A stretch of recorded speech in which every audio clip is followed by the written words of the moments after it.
بلند سے بلند تر معیار پر ہے. اس سے اونچا اور اس سے بلند اخلاق کا اور کوئی درجہ نہیں. اخلاق کا اور کوئی معیار نہیں ہے جو اس سے اونچا اور اس سے بڑھا ہوا ہو. آپ اخلاق کے اعلی معیار پر. وَإِنَّكَ لَعَلَى خُلُقٍ عَظِيمٍ.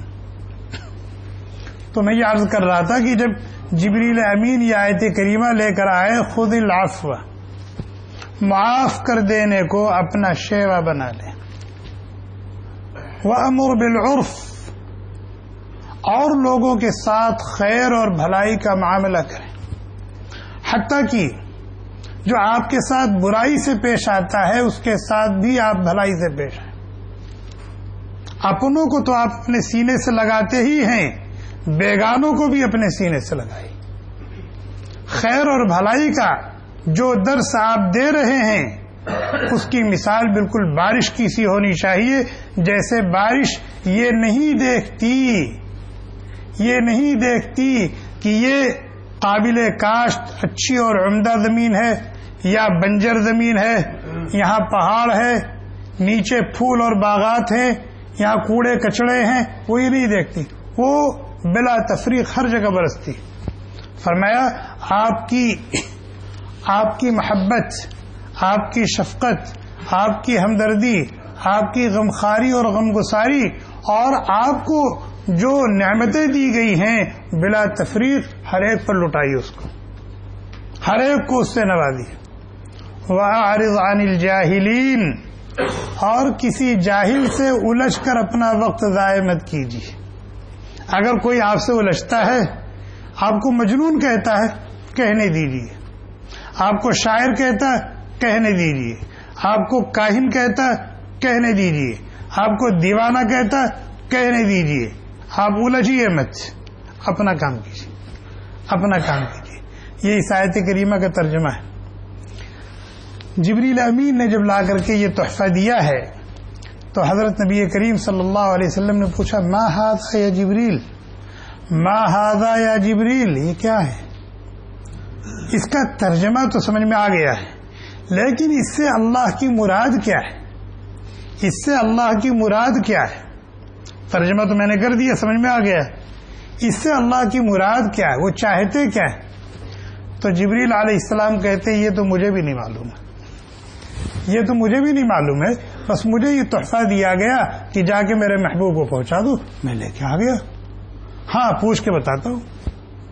چنانچہ جبریل علیہ السلام نے اللہ تعالیٰ سے پوچھا کہ آپ کا محبوب پوچھتا ہے کہ آپ کی مراد کیا ہے ان کلمات سے، ان الفاظ سے، خذ العفو وامر بالعرف واعرض عن الجاہلین. آپ کا محبوب پوچھ رہا ہے کہ آپ کی مراد کیا ہے، آپ کیا چاہتے؟ جواب آیا، لے کے آئے اور کہنے لگے محمد ان اللہ یأمرک ان تصل من قطعک. اللہ کی مراد یہ، اللہ آپ سے چاہتے ہیں کہ جو آپ سے کٹے آپ اس سے جڑیں، جو آپ سے کٹے آپ اس سے جڑیں، جو آپ سے رشتہ توڑے آپ اس سے رشتہ جوڑیں. ان تصل من قطعک، ان تصل من قطعک. آج ہمارا کیا حال ہے؟ آج ہمارا کیا حال ہے؟ وہ نہیں آتا تو ہم کیوں جائیں؟ وہ ہمارے ہاں نہیں آیا تو ہم کیوں جائیں؟ ہم بھی تو بیمار ہوئے تھے، کیا ہمارا مزاج اس نے پوچھا تھا؟ ہماری خیریت اس نے لی تھی؟ ہمیں دیکھنے آیا تھا تو ہم کیوں جائیں؟ ہم اس سے کمی کیا؟ وہ ہمیں فون نہیں کرتا تو ہم کیوں فون کریں؟ ہمیں کیا پڑی ہے؟ آج ہمارا یہی معاملہ ہے نا. یہ تو کم درجہ ہے، بلکہ قطع رحمی ہماری طرف سے ہوتی. قطع رحمی ہماری طرف نہیں جائیں گے قلی بلی نہیں. اللہ تعالیٰ اپنے محبوب کو اور محبوب کے واسطے سے اپنے تمام ماننے والوں اور ماننے والیوں کو سبق دے رہے. صل من قطعک، صل من قطعک. اگر کوئی تم سے رشتہ جوڑ رہا ہے پھر تم جڑ رہے ہو تو یہ کون سا کمال ہے؟ کمال تو اس کا ہے، کمال تو اس کا ہے، تمہارا کون سا کمال؟ ہاں تم سے کوئی کٹ رہا ہے، ہٹ رہا ہے، کھینچ رہا ہے، تم اس سے جڑو. صل من قطعک. اور فرمایا اللہ تعالیٰ آپ سے چاہتے ہیں واعف عمن ظلمک، جو آپ پر ظلم کرے، آپ کے ساتھ زیادتی کرے، آپ کا حق مارے، آپ کا حق مارے، آپ کا حق آپ کو نہ دے، آپ اس کو معاف کر دیں، آپ اس کو معاف کر دیں اور اس کا جو حق آپ کے اوپر ہے آپ اس کو ادا کریں۔ اس لیے کہ اگر اس نے اپنا آپ کا حق مارا اور پھر آپ بھی اس کا حق مار رہے ہیں تو آپ میں اور اس میں فرق کیا ہے؟ آپ میں اور اس میں فرق کیا ہے؟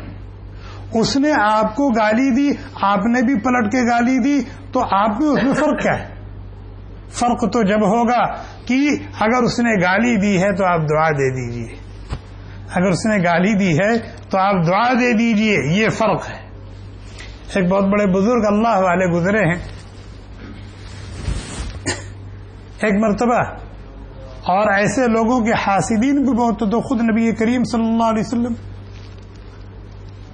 مینا کی گلیوں میں جا رہے ہیں، مینا میں ایام حج میں مینا میں جا رہے ہیں، یا ایسے مکہ کی گلی کوچوں میں چکر لگا رہے ہیں، یا ایھا الناس قولوا لا الہ الا اللہ تفلحوا، پیچھے سے ابو لہب پتھر پھینک رہا، منہ پہ تھوک رہا اور کہہ رہا ہے لوگوں یہ میرا بھتیجا ہے، میں جانتا ہوں یہ پاگل ہے، اس کی بات مت سنو، اس کی بات مت سنو، اس کی بات مت سنو۔ کون کہہ رہا ہے؟ تو حاسد بھی بہت ہوتے ہیں، اور ہر دور اور ہر زمانے میں گندی، بری، گندے اور برے لوگ زیادہ رہے ہیں، زیادہ ہیں اور زیادہ رہیں گے ہر دور میں۔ چنانچہ صلی اللہ علیہ کا کوئی حاسد تھا، کوئی بات ہوئی، اس نے گالیاں دینا شروع کر دی، اور جیسے اس نے گالیاں دینی شروع کی، اس اللہ والے نے دعائیں دینی شروع کر دی۔ تو اور جو لوگ تھے ان کو حیرت ہوئی، اور انہوں نے کہا کہ حضرت اگر وہ گالیاں دے رہا ہے آپ خاموش رہتے تو یہ بات سمجھ میں آتی ہے کہ آپ صبر سے کام لے رہے ہیں، گالی کا بدلہ گالی سے نہیں دے رہے ہیں۔ اگر کوئی گالی دے رہا آپ اس کے بدلے میں گالی دیں، اس کا کیا مطلب معلوم ہے؟ جیسے کوئی کتا آپ کو کاٹ لے تو آپ اس کو کاٹیں، کتا آپ کو کاٹے تو آپ کتے کو کاٹیں گے؟ اور اگر کاٹیں گے تو کیا کہا جائے گا؟ اگر کتا کاٹے اور آپ پھر بدلے میں کتے کو کاٹیں تو کیا کہا جائے گا؟ پاگل ہو گیا۔ ایسے ہی اگر کوئی گالی دے رہا ہے اور آدمی بجائے خاموش رہنے کے اور احسن طریقے پر اس کو دفع کرنے کے آدمی پلٹ کے گالی دے تو ایسے ہی ہے بالکل جیسے کتے نے کاٹ لیا تو یہ آدمی کتے کو کاٹ رہا ہے۔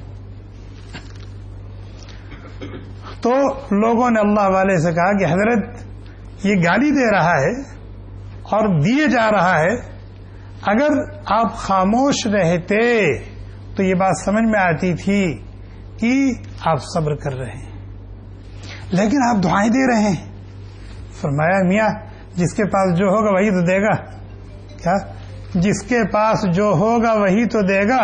اس کے ٹوکرے میں گالیاں ہیں، وہ گالیاں دے رہا ہے، میرے ٹوکرے میں دعائیں ہیں، میں دعائیں دے رہا ہوں۔ میری دعاؤں کا مجھے بدلہ ملے گا، اس کی گالیوں کا اس کو سزا ملے گی۔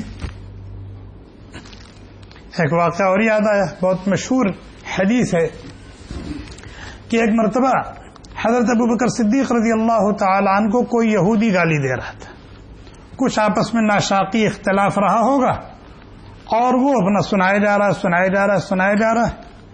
اللہ کے نبی علیہ الصلاۃ والسلام تشریف فرما ہے، مسکرائے جا رہے ہیں۔ کیوں؟ ابوبکر خاموش تھے، وہ گالیاں دے رہا ہے، حضرت ابوبکر صدیق رضی اللہ تعالی عنہ خاموشی سے سن رہے ہیں، جواب نہیں دے رہے ہیں، اور اللہ کے نبی بیٹھے مسکرائے جا رہے ہیں۔ جب اس نے حد کر دیا تو حضرت ابوبکر صدیق رضی اللہ تعالی عنہ نے اس کی 2-4 باتوں کا جواب دے دیا۔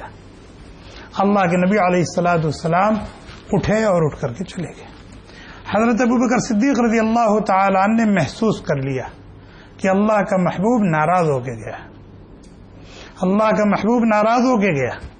پیچھے پہنچے اور جا کے عرض کیا کہ اللہ کے نبی علیہ الصلاۃ والسلام وہ مجھے گالیاں دے رہا تھا، برا بھلا کہہ رہا تھا، جب تک میں خاموش تھا آپ تشریف فرما تھے، جب اس کی کچھ باتوں کا میں نے پلٹ کے جواب دے دیا تو آپ کے چہرے پر گرانی کا اثر میں نے محسوس کیا اور آپ اٹھ کر وہاں سے چلے گئے۔ آپ نے فرمایا ابو بکر جب تک تم خاموش تھے تمہاری طرف سے ایک فرشتہ اس کا جواب دے رہا تھا۔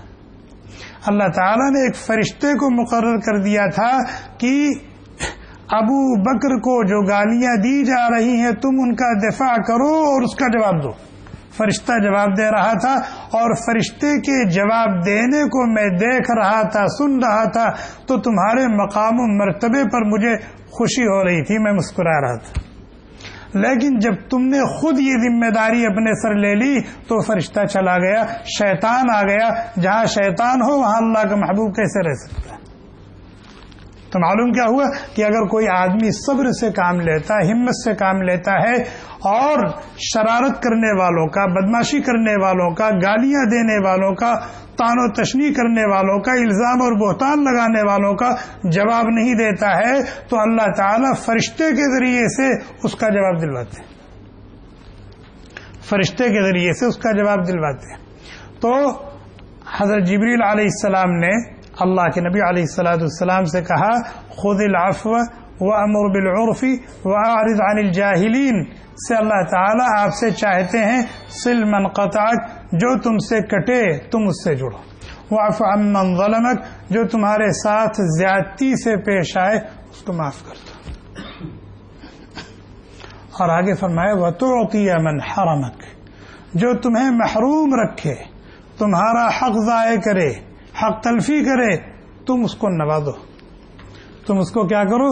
نوازو۔ حضرت امام احمد بن حنبل رحمۃ اللہ علیہ کو پتہ چلا کہ فلاں شخص نے میری غیبت کی ہے، میری برائی کی ہے۔ امام احمد بن حنبل رحمۃ اللہ علیہ ائمہ اربعہ میں سے ہیں اور بڑی عجیب شخصیت گزری۔ پتہ چلا کہ فلاں شخص نے میری غیبت کی ہے، میری برائی کی ہے، اور وثوق سے یہ خبر ان کو پہنچی۔ حضرت نے ایک تشت منگایا اور اس میں کچھ ہدیے تحفے سجائے اور کچھ درہم و دینار رکھے اور ساتھ میں ایک رقعہ لکھا کہ آپ نے بڑی قیمتی قیمتی چیزیں اس ناچیز کو ہدیے میں پیش کی ہیں، میرے پاس تو پیش کرنے کے لیے وہ چیزیں نہیں ہیں، یہ میسر ہیں، یہ اس کے بدلے میں آپ کو پیش کی جا رہی۔ تو اس نے جو غیبت کی تھی، برائی کی تھی، اس کے بدلے میں یہ ہدیہ تحفہ دیا، یہ ہدیہ تحفہ دیا۔ اور آگے کیا کہ وتعطی من حرمک، وتعطی من حرمک۔ حضرت علاء ابن شخیر رحمۃ اللہ علیہ کہتے ہیں کہ نبی کریم صلی اللہ علیہ وسلم تشریف فرما تھے، ایک صاحب سامنے سے آئے اور بیٹھ گئے اور کہا یا رسول اللہ ای العمل افضل، سب سے بہترین عمل کون سا ہے، سب سے بہترین عمل کون سا ہے؟ یہ سوال کیا۔ آپ نے کیا فرمایا؟ حسن الخلق، اچھے اخلاق، یہ سب سے بہترین عمل ہے۔ اور نبی کریم صلی اللہ علیہ وسلم روحانی طبیب تھے۔ کیا تھے؟ روحانی طبیب تھے، روحانی طبیب تھے، روحانی طبیب تھے۔ جب کوئی آپ کے سامنے آتا تھا تو آپ دیکھتے تھے کہ اس کے اندر کیا کمی ہے، دینی اعتبار سے، اخلاقی اعتبار سے، روحانی اعتبار سے کون سی کمی ہے۔ تو پھر جو کمی ہوتی تھی اس کو دور کرنے کے لیے آپ نسخہ تجویز فرماتے تھے۔ انہوں نے سوال کیا ای العمل افضل، سب سے افضل عمل کون سا ہے؟ تو آپ نے محسوس کیا ہوگا کہ یہ اخلاق کے اس معیار پر نہیں ہے جس معیار پر میرے دامن رحمت سے وابستہ ہونے والوں کو ہونا چاہیے۔ ایک صحابی کو اخلاق کے جس معیار پر ہونا چاہیے یہ اس معیار پر ابھی نہیں پہنچے ہیں، اس لیے آپ نے فرمایا حسن الخلق، سب سے بہترین اور افضل عمل کیا ہے؟ اچھے اخلاق۔ یہی سوال دوسرے مواقع پر دوسرے لوگوں نے کیا ہے تو وہاں جواب دوسرا دیا گیا، وہاں جواب دوسرا دیا گیا۔ وہاں جواب دوسرا کیوں دیا گیا؟ پوچھنے والے کے اندر وہ نقص رہا ہوگا، وہ کمی رہی ہوگی، اس لیے اللہ کے نبی نے ان کو وہ جواب دیا. یہاں یہ کمی تھی اس لیے ان کو یہ جواب دیا کہ افضل عمل اچھے اخلاق. چنانچہ وہ وہاں سے اٹھے، جواب مل گیا، اٹھ کر کے گھوم کر کے پھر آئے دائیں طرف سے آئے. ثم اتاه عن يمينه، پھر دائیں طرف سے آئے اور پھر آگے ہی سوال کیا، یا رسول اللہ ای العمل افضل، سب سے بہترین عمل کون سا ہے؟ آپ نے فرمایا حسن الخلق. پھر وہ وہاں سے اٹھے چکر لگاتے ہوئے، پھر ثم اتاه عن يساره، پھر بائیں طرف سے آئے اور پھر یہی سوال کیا، یا رسول اللہ ای العمل افضل، سب سے بہترین عمل کون سا ہے؟ فرمایا حسن الخلق. پھر وہاں سے اٹھے اور پیچھے کی طرف سے آئے اور متوجہ ہو کے پوچھا، یا رسول اللہ ای العمل افضل. آپ نے فرمایا التفت رسول اللہ صلی اللہ علیہ وسلم الیہ، آپ نے اس کی طرف توجہ فرمائی اور فرمایا ما لک لا تفقہ، کیا بات ہے تمہاری سمجھ میں نہیں آ رہا؟ حسن الخلق تمہاری سمجھ میں نہیں آ رہا ہے؟ حسن الخلق یہ سب سے افضل عمل ہے. اور حسن الخلق ہے کیا؟ تو آپ نے یہ بھی محسوس کیا کہ ان کے اندر جو بد اخلاقی ہے، اخلاقی اعتبار سے جو نقص ہے، وہ کمی ہے، وہ ایک خاص کمی ہے. چنانچہ آپ نے فرمایا حسن الخلق هو الا تغضب ان استطعت. حسن الخلق کیا ہے کہ اگر تم سے ممکن ہو سکے تو اپنے غصے کو قابو میں کرو. معلوم یہ ہوا کہ ان کے اندر غصے کی بیماری تھی اور جب غصہ آ جاتا تھا تو بے قابو ہو جاتے تھے. اس لیے آپ نے پہلے 3 مرتبہ تو جواب دیا کیا سب سے افضل عمل کیا ہے؟ حسن الخلق. اور پھر 4تھی مرتبہ حسن الخلق کی تشریح فرمائی کہ حسن الخلق میں خاص طور پر آدمی کو غصے سے بچنا چاہیے. غصے سے بچنا چاہیے مطلب یہ نہیں کہ گدھا ہو جائے غصہ ہی نہ آئے، نہیں، غصہ نہ آنا یہ کمال کی بات نہیں، یہ عیب ہے. آدمی کو غصہ آنے کا موقع ہو اور غصہ نہ آئے تو یہ گدھا ہے، آدمی نہیں ہے، یہ عیب ہے، کمال نہیں ہے، خوبی نہیں ہے، یہ نقص ہے کہ غصہ ہی نہیں آتا. اگر غصہ نہیں آئے گا تو جہاد کیسے کرے گا؟ اگر غصہ نہیں آئے گا تو جہاد کیسے کرے گا؟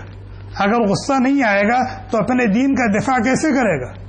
اگر غصہ نہیں آئے گا تو دشمنان دین کی گردنیں کیسے توڑے گا؟ اگر غصہ نہیں آئے گا تو دشمنان دین کی کلائیوں کو کیسے بروڑے گا؟ غصہ آنا چاہیے.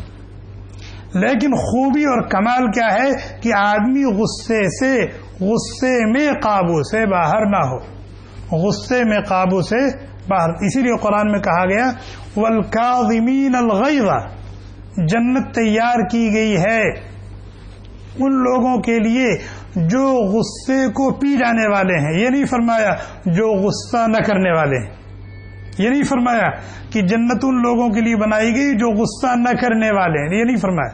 فرمایا کہ غصہ آتا ہے لیکن غصے کے تقاضے پر عمل نہیں کرتے، جنت ان کے لیے بنائی گئی، جنت ان کے لیے بنائی گئی. حضرت ابو ہریرہ رضی اللہ تعالی عنہ کہتے ہیں نبی کریم صلی اللہ علیہ وسلم سے پوچھا گیا کہ وہ کون سے اعمال ہیں جن کی برکت سے زیادہ تر لوگ جنت میں جائیں گے؟ وہ کون سے اعمال ہیں جن کی برکت سے لوگ زیادہ تر جنت میں جائیں گے؟ کیا فرمایا؟ فرمایا 2 عمل، تقوی اللہ و حسن الخلق. تقوی اللہ و حسن الخلق. تقوی کی برکت سے بندہ اللہ کے نزدیک معزز ہو جاتا ہے، مکرم ہو جاتا ہے، مقرب ہو جاتا ہے. ان اکرمکم عند اللہ اتقاکم. تم میں سب سے زیادہ معزز، سب سے زیادہ مقرب، سب سے زیادہ مکرم اللہ کا چہیتا اور پیارا وہ ہے جو اللہ کی مرضیات پر جتنا زیادہ چلنے والا ہے، نامرضیات سے جتنا زیادہ بچنے والا ہے، اس کے احکام و اوامر پر جان توڑ محنت کرنے والا ہے، پورا کرنے والا ہے، نواہی و زواجر سے ہمت کر کے بچنے والا ہے. اور حسن الخلق جو اچھے اخلاق سے متصف ہے۔ ایک اور حدیث اللہ کے نبی علیہ الصلوۃ والسلام نے فرمایا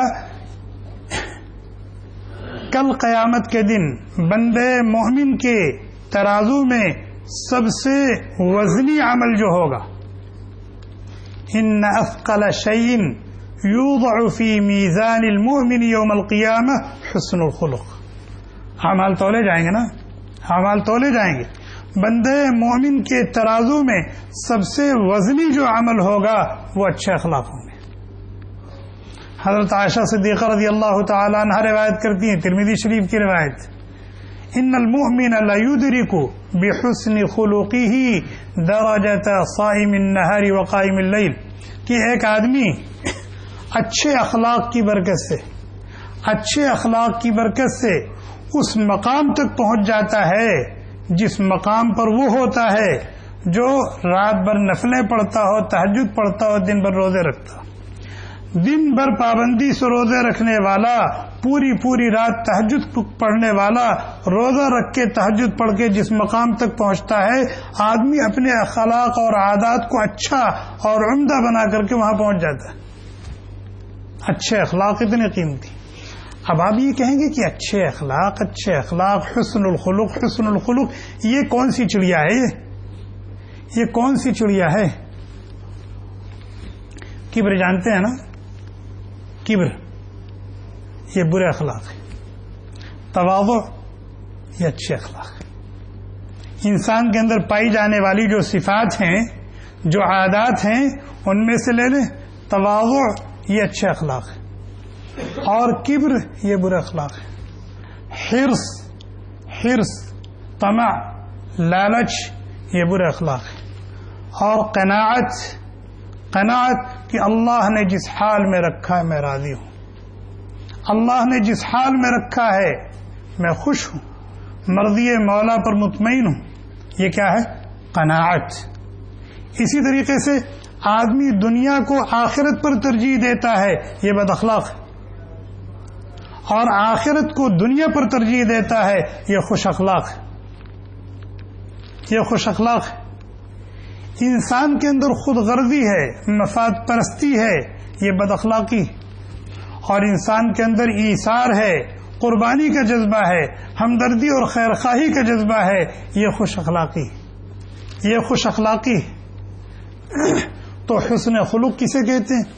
حسن خلق کہتے ہیں کہ آدمی لوگوں کے ساتھ وہ معاملہ اور برتاؤ کرے جو اپنے لیے پسند کرتا ہے، جو معاملہ اور برتاؤ آدمی اپنے لیے پسند کرتا ہے وہی معاملہ اور برتاؤ مخاطب کے ساتھ کرے، یہ اچھے اخلاق ہیں۔ اور اپنے ساتھ جو معاملہ اور برتاؤ پسند نہیں کرتا وہ دوسروں کے ساتھ بھی وہ معاملہ اور برتاؤ نہ کرے۔ مثال لے لیجیے، کسی کو یہ پسند ہے کہ میرے ساتھ کوئی جھوٹ بولے، کہ کوئی یہ چاہتا ہے کہ کوئی میرے ساتھ جھوٹ بولے، آپ بھی کسی کے ساتھ مت بولیے جھوٹ۔ کوئی یہ چاہتا ہے کہ کوئی آدمی میرے مال پر، میری عزت و آبرو پر، میرے جسم و جان پر حملہ آور ہو، نقصان پہنچائے، مجھے دہشت زدہ کرے، کوئی اپنے حق میں پسند کرتا ہے؟ نہیں۔ آپ بھی کسی کی عزت و آبرو سے کھلواڑ مت کیجیے، کسی کے مال پر ناجائز طریقے پر ہاتھ مت ڈالیے، کسی کے جسم و جان کو نقصان مت پہنچائیے۔ کوئی آدمی نہیں پسند کرتا کہ اس کے ساتھ کوئی خیانت کرے، آپ بھی کسی کے ساتھ خیانت مت کیجیے۔ آپ نہیں پسند کرتے کہ آپ کو کوئی گالی دے، آپ بھی کسی کو گالی مت دیجیے۔ وَخَالِقِ النَّاسَ بِخُلُقٍ حَسَنٍ، اچھے اخلاق کا مطلب یہی ہے کہ آپ جو معاملہ اور برتاؤ اپنے حق میں پسند نہیں کرتے، آپ دوسروں کے ساتھ وہ معاملہ اور برتاؤ مت کیجیے، اور جو معاملہ اور برتاؤ آپ اپنے حق میں پسند کرتے ہیں آپ دوسروں کے ساتھ وہ معاملہ اور برتاؤ کیجیے، یہ ہے اچھے اخلاق۔ ہر آدمی چاہتا ہے کہ لوگ مجھ سے مسکرا کر کے ملیں، مجھے عزت دیں، میرا احترام کریں، میری قدر کریں، میرے خیر خواہ ہوں، میرے ہمدرد ہوں، اور میری جان، میرا مال، میری عزت و آبرو ان کے شرور سے محفوظ رہے، آپ ان کے ساتھ یہی معاملہ کیجئے. اسی کو اچھے اخلاق کہتے ہیں. حدود شرع میں رہتے ہوئے لوگوں کی دلداری کرنا، لوگوں کی دلجوئی کرنا، لوگوں کو آرام پہنچانا، لوگوں کو خوش کرنا، لوگوں کو تسلی دینا، لوگوں کے کام آنا، لوگوں کو نفع دینا، یہ اچھے اخلاق. اچھے اخلاق ہمارے نبی صلی اللہ علیہ وسلم اپنے ہاتھ سے اپنی بکری کا دودھ نکالتے تھے. کتنی بیویاں تھیں؟ 9. کتنے صحابہ تھے؟ ہر ایک قربان تھا، ہر ایک قربان رہتا تھا اور نبی کی خدمت کرنے کو شرف سمجھتا تھا. لیکن چونکہ ہمارے نبی اپنی قوم کو سبق دینا چاہتے تھے، اپنی امت کو سبق دینا چاہتے تھے، تو اپنی بکری کا دودھ خود نکالتے تھے. نکال کر کے عائشہ کو پیش کرتے تھے، حفصہ کو پیش کرتے تھے، زینب کو پیش کرتے تھے. اور حضرت عائشہ صدیقہ رضی اللہ تعالی عنہا کہتی ہیں آپ گھر میں تشریف لاتے تھے تو بے تکلف گھر میں جھاڑو بھی لگا لیتے تھے. اگر چپل ٹوٹ گئی ہے تو اپنے ہاتھ سے اس کو گانٹھ لیتے تھے. کپڑا پھٹ گیا ہے تو خود اس میں پیوند لگا لیتے تھے. اور جانور ہے، اونٹ کی شکل میں سواری تھی اور گدھے کی شکل میں سواری تھی، ان کا چارہ دانہ خود کر لیا کرتے تھے. اور جو آپ کے غلام، آپ کے خدام تھے، ساتھ میں لے کے کھانا کھاتے تھے. اور غریب اور گرے پڑے لوگوں کے ساتھ اٹھنے بیٹھنے میں آپ عار نہیں محسوس کرتے تھے اور سلام کرنے میں پہل کرتے تھے. یہ نہیں سوچتے تھے کہ فلاں ہم کو سلام کرے، بلال ہم کو سلام کریں، عمار ہم کو سلام کریں، انس ہم کو سلام کریں، زید ہم کو سلام کریں. نہیں، کان یبدأ بالسلام من لقیہ. بہت سارے صحابہ کرام نے بڑی کوشش کی کہ وہ پہلے سلام کر دیں، لیکن کوئی کامیاب نہیں ہوا اپنی زندگی میں. حضرت ابو ہریرہ رضی اللہ تعالی عنہ کہتے ہیں کہ میں نے دیکھا کہ اللہ کے نبی علیہ الصلوۃ والسلام تشریف لا رہے ہیں، تو میں نے یہ سوچا کہ آج میں سلام کروں گا. ہمیشہ آپ پہل کرتے ہیں، آج میں سلام کروں گا.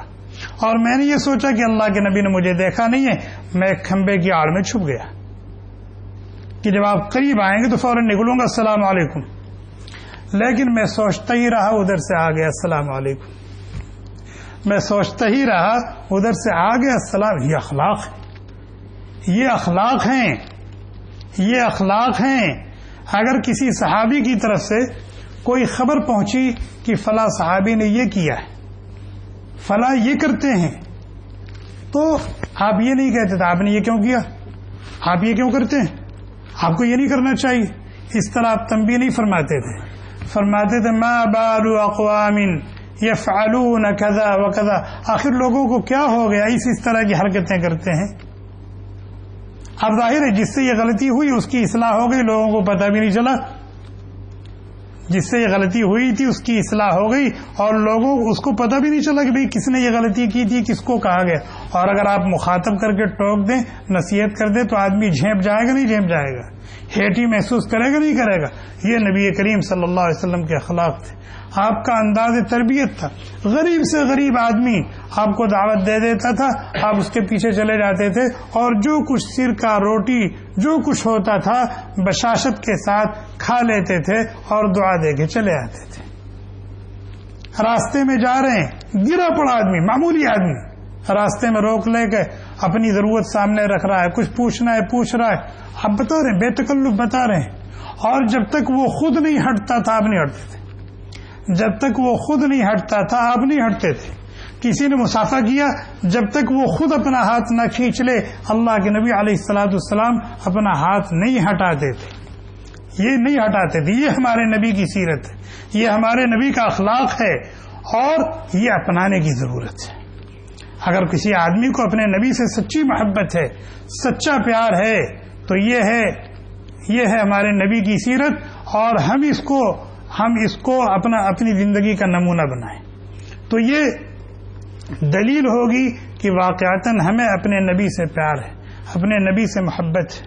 یہ موضوع بہت وسیع ہے، یہ موضوع بہت وسیع ہے، اس پر بیان بھی نہیں ہوتا، سنا بھی نہیں جاتا، اور تھوڑی ہلکی پھلکی نشست میں سب کچھ بیان بھی نہیں کیا جا سکتا، اور اگر کبھی بیان ہو گیا تو بیان کرنے والے نے بیان کر کے سمجھ لیا کہ میں نے بہت بڑا کام کر دیا، سننے والوں نے سن لیا میں نے بہت بڑا کام۔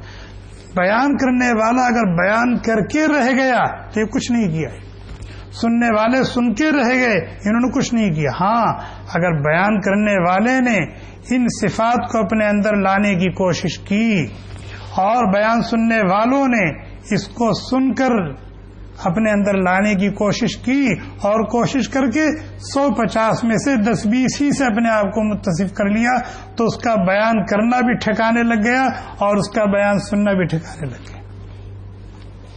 میں ہندوستان میں تھا اس موقع پر، یہ جو ربیع الاول کا مہینہ چل رہا ہے، تو 2-3 آدمی آئے اور مجھ سے کہا کہ وہ جلسہ سیرت النبی ہے، جلسہ سیرت النبی ہے تو وہاں ذرا بیان کرنا ہے۔ تو میں نے کہا ٹھیک ہے، تو یہ جلسہ کن لوگوں نے رکھا ہے؟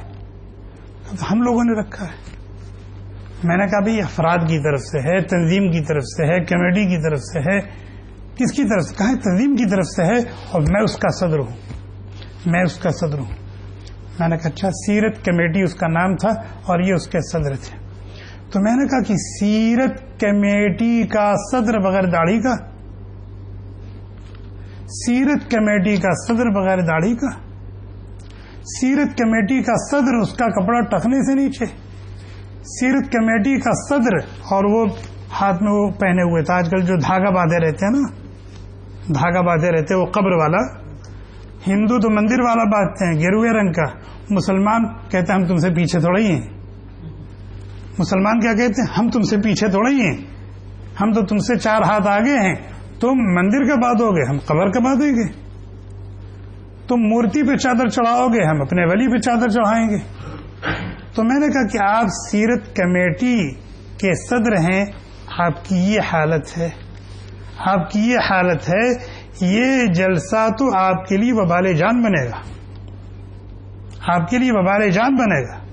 میں ایسے جلسوں میں نہیں جاتا، میں ایسے جلسوں میں نہیں جاتا جہاں میں وہ بیان کروں جو آپ کو اچھا لگے۔ میں نے کہا یہ تو مجھ سے نہیں ہوتا۔ ہاں اگر آپ مجھ سے وقت لینے آئے ہیں تو آپ یہی وعدہ کریں، یہی وعدہ کریں کہ آج کے بعد داڑھی نہیں مڑائیں گے۔ 3 آدمی تھے اور اپنا کپڑا جتنا پائنٹ وغیرہ ہے ابھی لے جا کے کٹوائیں، سب ٹخنے سے اوپر کرائیں، اور یہ 5 شرطیں لگائی۔ میں نے کہا اگر یہ ہے تو ٹھیک میں آتا ہوں، اور میں آؤں گا تو چائے بھی نہیں پیوں گا، کھانا بھی نہیں کھاؤں گا اور لفافہ بھی نہیں لوں گا، کسی کو وہاں تو لفافے بھی چلتے ہیں۔ بہرحال الحمدللہ واقعتاً تنبیہ کی ضرورت تھی، توجہ دلانے کی ضرورت تھی، انہوں نے وعدہ کیا۔ پھر میں جا کر کے میں نے بیان کیا، تو میں نے بیان کیا کیا؟ میں نے یہی بیان کیا کہ اللہ کے نبی علیہ السلام کھانا کیسے کھاتے تھے، آپ کا چہرہ مہرہ کیسا تھا، آپ سوتے تھے تو کیسے سوتے تھے، آپ چپل پہنتے تھے تو کیسے چپل پہنتے تھے، چپل اتارتے تھے تو آپ کا کیا طریقہ تھا، کپڑا پہنتے تھے تو کیا طریقہ تھا، کپڑا اتارتے تھے تو کیا طریقہ تھا، حمام میں جاتے تھے تو آپ کی کیا سنت ہے، وہاں سے نکلتے تھے تو کیا سنت ہے۔ بہرحال نبی علیہ الصلوۃ والسلام کی جو سنتیں ہیں، پیاری پیاری سنتیں، وہی بیان ہوئی تقریباً 1 گھنٹہ۔